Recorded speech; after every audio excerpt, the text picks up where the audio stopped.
Hi, and welcome to Espectaculo Cine Show. I am one of your hosts today, Sergio Valverde. And to my right, I have the wonderful Yesenia Contreras. And to my left, I have the enigmatic SD Phillips. Oh my god, doxed me. You guys know Yesenia from the previous episode, but you don't know Shane. Shane, you're a writer. Yes, I'm a writer, I am an author. I published one thing on Amazon. From Amazon. It's called Non-Human. Yeah. Right? Okay. It's edited by me, so don't judge me, please. You can see the link down below. So to go over the show, essentially, we talk about movies, we talk about art in general, the craft of filmmaking. We look at mostly short films, mostly because I feel they are an underappreciated medium. They're still at the same level of feature-length films, but with a limited budget, just limited everything. It's resorted to being a short film. I've only done short films. I obviously never did the feature. But short films, in my opinion, might be the hardest, especially when you're just starting out. Like, how are you supposed to get your voice out there whenever nobody's really listening, you know? You have all odds against you in a short film rather than a feature. What are we watching? Today, we are going to be watching a short film called Cage. When did you see this? What was it that was like, oh, I gotta... It was definitely the art style. It was on YouTube, right? Mhm. And I was looking around to try to find a short film. And, you know, the only thing that you have is the thumbnail. But definitely what sold me was the art style. I clicked it and I was like, I love this. I don't even know what it's about yet, but I love this style. This is beautiful. Yeah, you could just watch it on your phone. Honestly, yeah. Yeah. This is a disgrace to cinema, but How is it a disgrace? Hey man, it ain't no disgrace. There's people watching on Apple Vision right now. yeah, I'm gonna set it up. Should bring your brightness up there.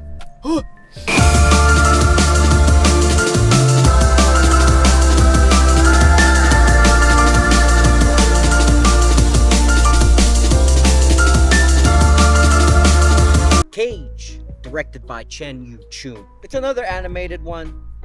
Hopefully next time we can watch a live action one, because that's what I'm interested mostly in. But it gave me very much Wattpad. It was giving Wattpad. I disagree completely.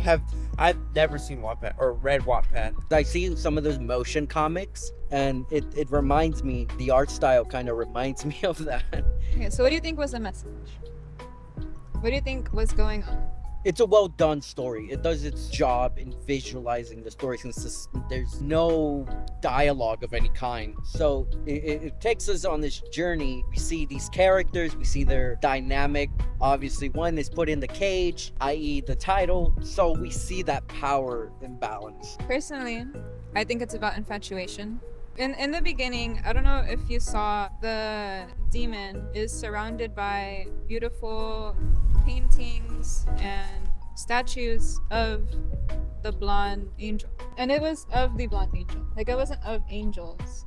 The statues had blonde hair, No, like the features. features. Yeah. Why else would you be surrounded by art of this person if you don't love them, in a sense, or at least love the idea of them? It's very forceful. I mean, you have this person stuck Yeah. in a cage and pretty much blackmailing to get this person to love you. Yeah. It could be very personal. It's very common Yeah. amongst everyone, no matter where you're at. This person might be the person in the cage or outside the cage, but I think you're right. It's about infatuation. Obviously, abuse. It was very abusive infatuation. Because in no way could it be love. You know, like, love doesn't do that. No, it wasn't love. That was just power and And control. control. What was the thing that the demon was offering? I was just more thinking of it as like a gift in hopes of love, or like a reciprocation.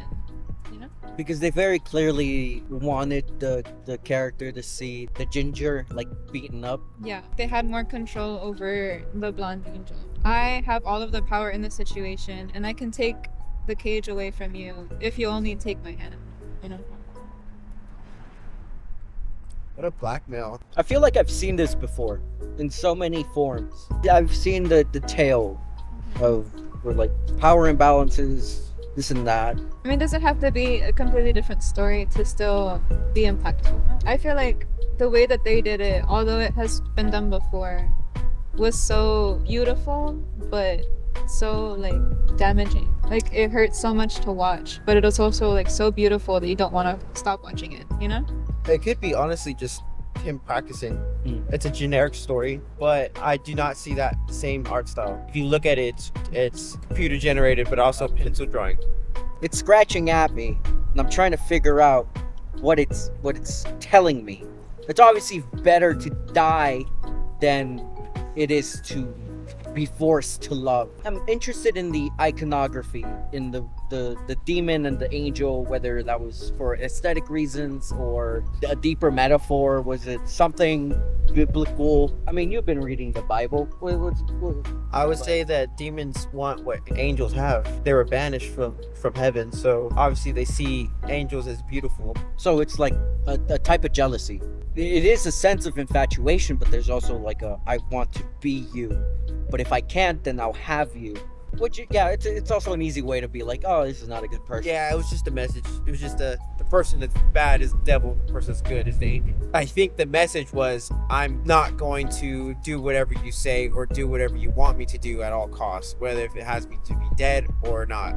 Because I'd rather like live my life the way that I'm meant to live it, and not like the way that you want me to live it with you. Yeah, because at that point, if she ended up being with him, she wasn't living. Yeah, that's. And if the redhead was gonna lose either way, so I think the angel knew that from the beginning. So best way was to end everything. I don't know. It was deep, but just by looking at it, I think it was just him trying to practice his animation and his storytelling. It was also like crazy how the blonde the blonde angel used the gift that the demon gave them to kill themselves. Imagine you trying to like demonstrate how much you care for a person, and then they're like, actually, no. And you know what? The thing that you gave me, I'm actually gonna kill myself with it. I don't know if you saw the last shot, but it was basically the room from the other side. So in the beginning you see, or like whenever the demon's walking in, you see like the angel in the cage, right? From the little hall, or like the little walkway, and in the cage. But then in the end, you see it from the other side of the room, and then it looks like the demon is in the cage. What I feel like it touches a little bit on that aspect of empathy, of having the kindness to like recognize when you're doing a bit too much. That's a tough thing to learn. In any relationship, you should always touch base with whoever the other person is. Like if I'm, for example, talking to my sister and I notice that something has we're talking and it's a normal conversation, and all of a sudden she has an upset look on her face, I know something went wrong. So I should always be like, pause, put my feelings to the side, what's going on? So I think in any relationship, whether it be romantic or not, or like even with strangers, it's always important to be like, hey, I'm sorry, let me take a step back. Are you okay? What's going on? I don't think one of them wanted to do anything for what the demon wanted to do. And I think they both understood that. Yeah. Yeah. That very Romeo Juliet type of thing where like you wouldn't want to live without each other, especially not in a circumstance, so fuck it. Well, Romeo and Juliet to who though? Between the redhead and the blonde. Even though it's not directly a good, because in Romeo and Juliet, spoiler alert, they both kill themselves. The Romeo and Juliet aspect of this thing of not wanting to live without each other. Yeah, because do you think it was about I don't want to live without the redhead in my life? Because I think it was more about I don't want to live the life that they're offering me, and I don't see another way out besides killing myself. Yeah. I mean, I personally don't think it was I think that's what wasn't clicking with me, because I was looking at it through the lens of like, I don't want to live without you, when it wasn't really that. No, I don't think the red angel and the blonde, I don't think it was just like we're in a fucked up situation. Yeah. I'd rather we're both both of us, I love you too, but it wasn't Romeo and Juliet. Yeah. It wasn't I a love love story you. between Let's them. let's try to get out of this in our own way. Now it's clicking in my head a little bit. Yeah. I want to talk Okay, to but now that the gears have clicked, like, what are you thinking? Hey, look, if that was me, I would have thrown hands. I would have gutted that motherfucker through the cage. If an angel can die, that demon can die too. That's what I'm thinking. All right. Anyway, so to wrap it up, go check it out. Give them some love. The whole point of this show is just to share the love we have for cinema, analyze shit, maybe critique it in a respectful manner, have a little fun with it, because life is better when you have fun with it. Cinema is not all gritty and super serious and shit, and that's boring. Do what you gotta do. Enjoy movies, make them, go make shit, tell your own stories, yada yada. We'll see you in the next ones.